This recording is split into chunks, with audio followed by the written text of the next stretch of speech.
Oke, bismillahirrahmanirrahim. Assalamualaikum warahmatullahi wabarakatuh. Hari ini kita lanjutkan ya pembahasan kita masih tentang bab 1, yaitu tentang sifat koligatif larutan. Pada pertemuan hari ini kita akan membahas 3 sifat koligatif larutan. Yang pertama adalah penurunan tekanan uap, yang kedua adalah kenaikan titik didih, yang ketiga adalah penurunan titik beku. Nah, sebelum ke situ, Ustazah ingatkan dulu ya, kalau kita bicara larutan, pasti akan ada 2 jenis larutan yang kita bahas, yaitu larutan elektrolit dan larutan non-elektrolit. Nah, untuk saat ini kita akan bahas secara langsung ya, sifat koligatif larutan untuk elektrolit maupun non-elektrolit, tapi ini Ustazah awali untuk yang larutan non-elektrolit terlebih dahulu. Oke, langsung saja ya. Sebelum kita bicara tentang penurunan tekanan uap larutan, maka kita harus mengingat kembali konsep tentang penguapan gitu. Penguapan adalah peristiwa perubahan dari wujud cair menjadi gas gitu. Atau kita juga bisa mengartikan penguapan sebagai suatu peristiwa, ya kan, peristiwa lepasnya molekul-molekul air dari permukaan air gitu ya. Nah, kemudian misalkan nih Ustazah punya 2 buah air murni. Kedua buah air murni ini Ustazah panaskan pada suhu yang berbeda.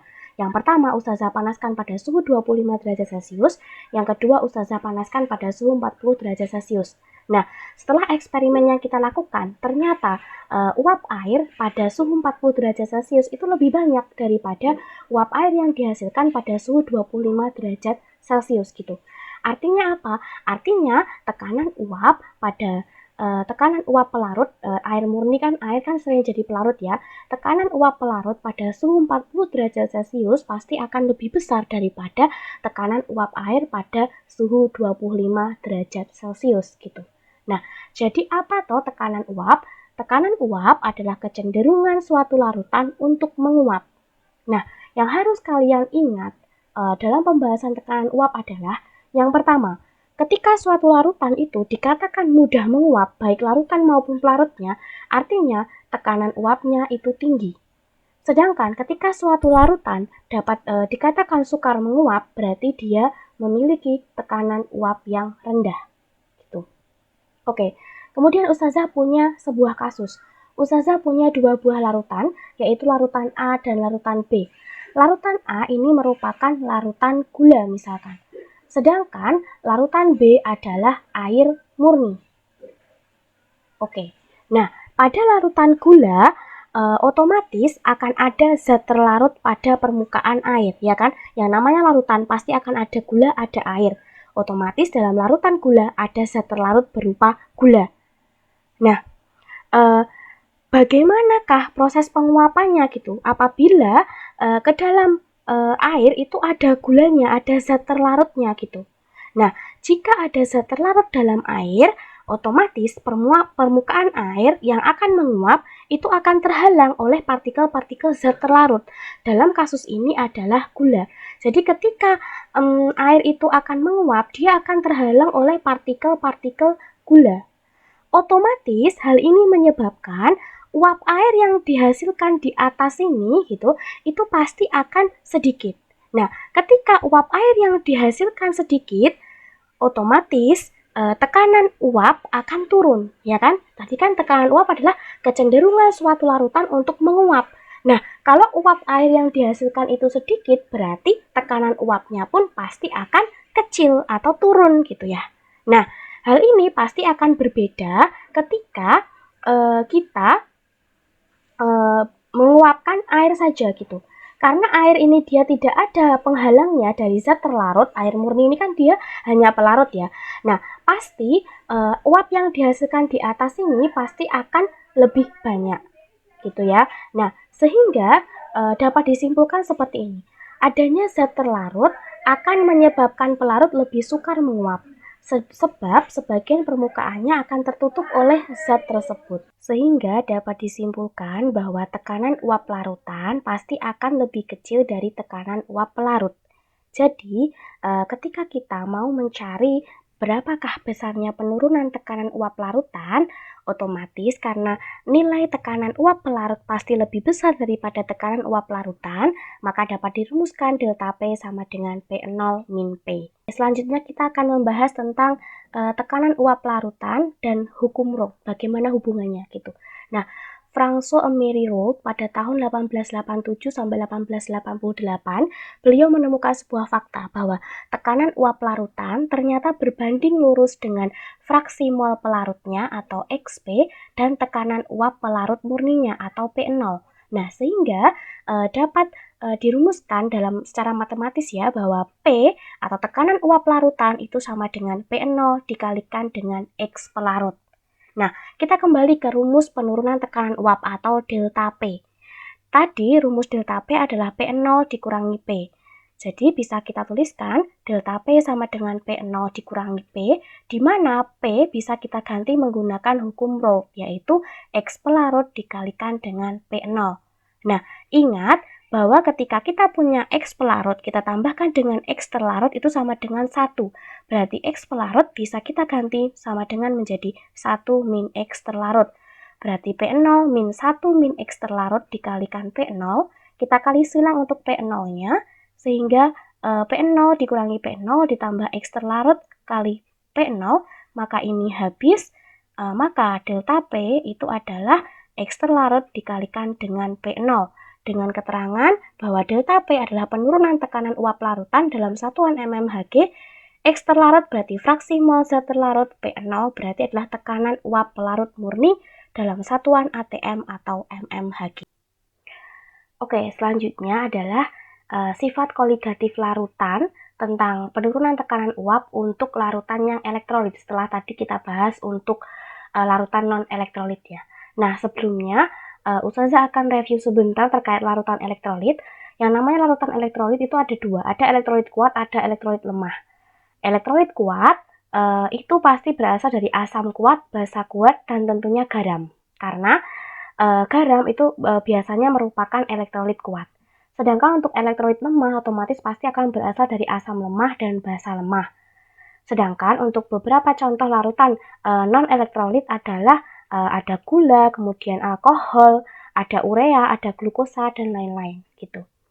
Nah, ternyata pada kondisi konsentrasi yang sama gitu ya, misalkan ada 0,1 molar glukosa dengan 0,1 molar HCl gitu.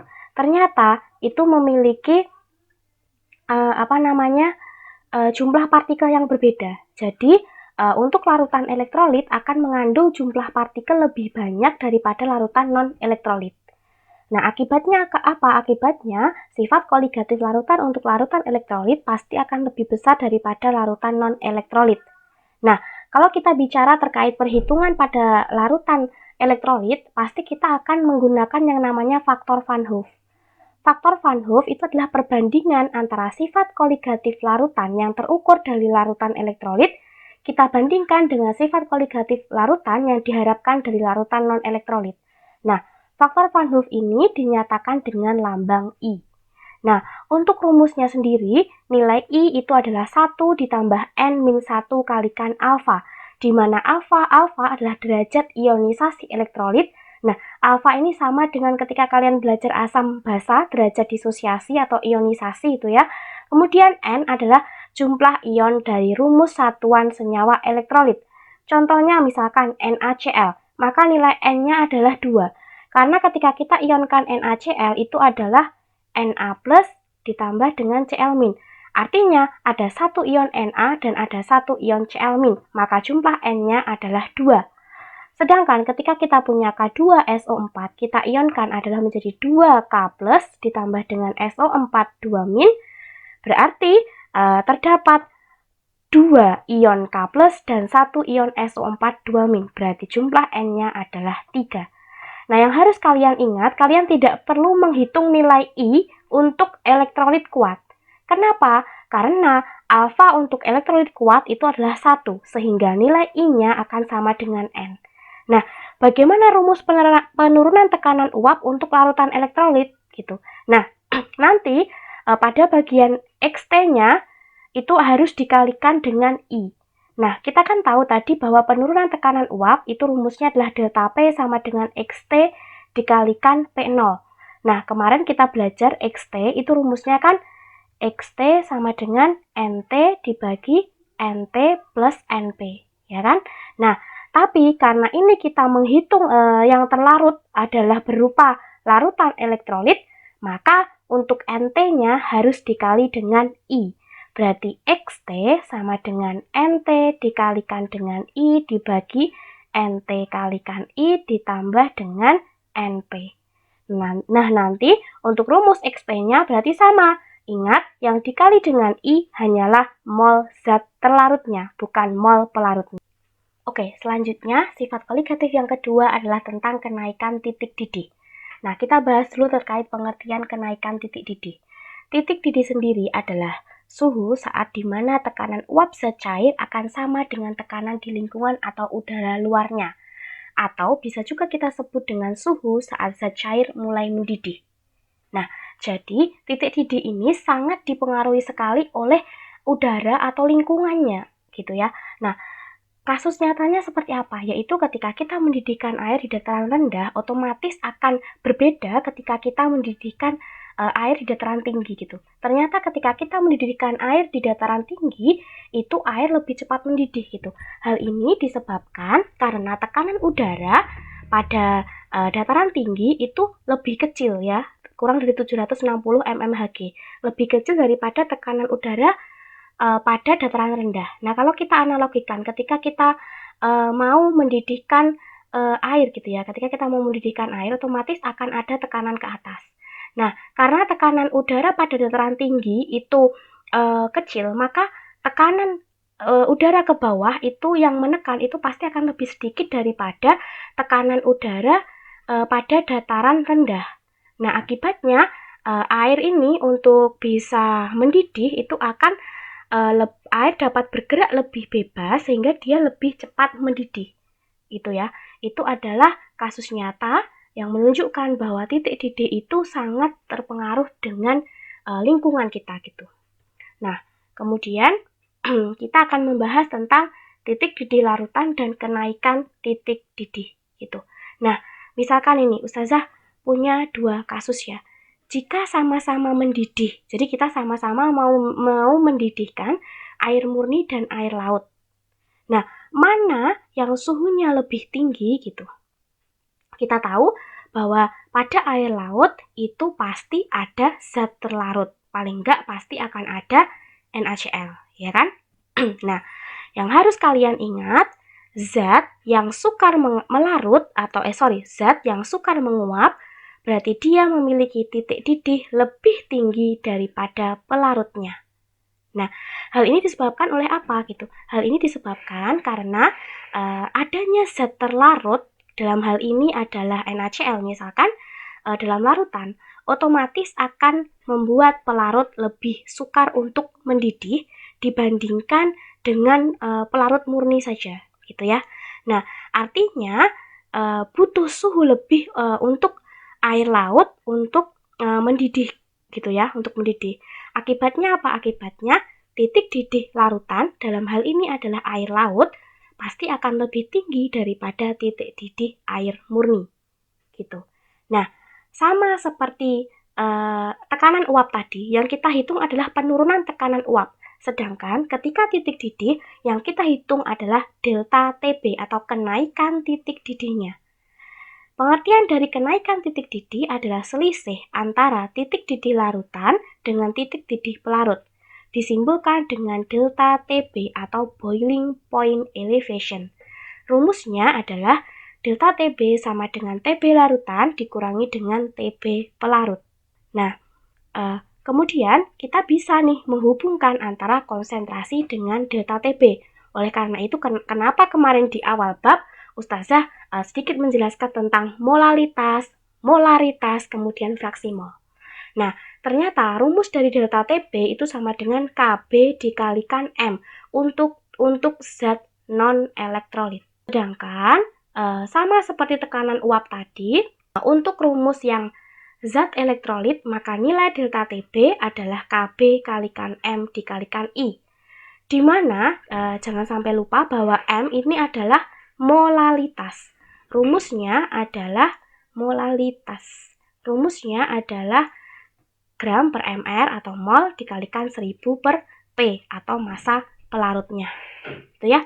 Maka rumus delta TB sama dengan KB kalikan mol kali 1000 per pelarut, di mana delta TB adalah kenaikan titik didih, berarti dalam derajat Celcius, kemudian KB adalah tetapan kenaikan titik didih derajat Celcius per M, kemudian N adalah jumlah mol zat terlarut dalam mol, P adalah massa pelarut. Gitu ya. Nah, nilai KB akan bergantung pada jenis pelarutnya apa. Selanjutnya adalah sifat koligatif yang ketiga, yaitu tentang penurunan titik beku. Misalkan kita punya fakta nih, bahwa air itu membeku pada suhu 0 derajat Celcius. Sedangkan ternyata larutan garam itu membeku pada suhu kurang dari 0 derajat Celcius. Yang harus kita ingat adalah larutan dari zat-zat yang sukar menguap, maka dia akan memiliki titik beku lebih rendah daripada pelarutnya. Oke, kita kembali lagi seperti bahasan yang awal ya, bahwa kalau larutan garam artinya dalam larutan garam pasti ada zat terlarut. Zat terlarutnya berupa garam. Nah, adanya zat terlarut ini dalam larutan otomatis akan membuat pelarut menjadi lebih sukar untuk membeku. Artinya, kita butuh suhu yang lebih rendah untuk membekukan larutan garam daripada kita akan membekukan air saja gitu ya. Otomatis titik bekunya pasti akan lebih kecil daripada titik beku pelarutnya. Nah, sama seperti kalau titik didih tadi, yang kita cari adalah kenaikan titik didihnya, maka titik beku yang kita cari adalah penurunan titik bekunya. Nah, di mana pengertian dari penurunan titik beku adalah selisih antara titik beku pelarut dengan titik beku larutan, atau disimbolkan dengan delta TF. Sama ya rumusnya, berarti delta TF sama dengan TF larutan dikurangi dengan TF pelarut. Nah, kemudian apa hubungan konsentrasi dengan delta TF? Ternyata rumus dari delta TF adalah KF dikalikan M atau molal, di mana ini digunakan untuk larutan non-elektrolit. Sedangkan sama seperti ketika kita membahas titik didih, maka ketika kita mencari delta TF untuk larutan elektrolit, rumusnya adalah KF kalikan M kalikan I, di mana M adalah molalitas. Gitu ya. Untuk keterangannya sama, KF dalam satuan delta C per molal. Gitu ya. Jadi nanti bisa dicoret karena kan rumusnya adalah molal kalikan KF. Nanti satuannya adalah delta TF itu dalam derajat Celcius.